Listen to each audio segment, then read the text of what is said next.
सिन्नर तालुक्यातील नायगाव या ठिकाणी शेतकऱ्याच्या शेतातील नारळाच्या झाडावर चढून खेळ करत असल्याचे दिसून आलं. तिला काही दिवसांपासून परिसरामध्ये बिबट्यांचं वास्तव्य बघायला मिळत असून त्यामुळे परिसरातील शेतकऱ्यांमध्ये भीतीचं वातावरण पसरलं आहे. बिबट्या नारळावर चढताना आणि उतरतानाचा व्हिडिओ सध्या व्हायरल होताना दिसतोय. दिगंबर कातकाडे यांच्या शेतातील बांधावर काही नारळाचे झाडं आहेत.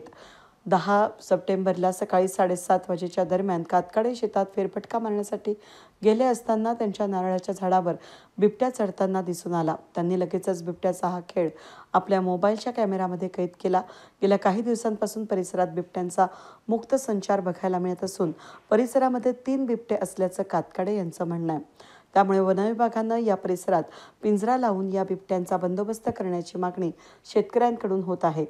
दरम्यान तालुक्यातील खडांगळी या ठिकाणी 2 दिवसांपूर्वी बिबट्याच्या हल्ल्यामध्ये 6 वर्षीय बालक जखमी झालं होतं. त्या दिवशी सायंकाळी पंचाळी या ठिकाणी बहिणींसोबत लपाछपी खेळत असताना मकामध्ये लपलेल्या 10 वर्षीय शाळकरी मुलावर बिबट्यानं हल्ला केला. त्याचा मृत्यू झाला होता. काही दिवसांपासून तालुक्यात बिबट्यांची संख्या वाढली असून त्यामुळे शेतकऱ्यांना रात्रीच्या वेळी बाहेर पडणं देखील मुश्किल झालंय. वेद न्यूजसाठी प्रतिनिधी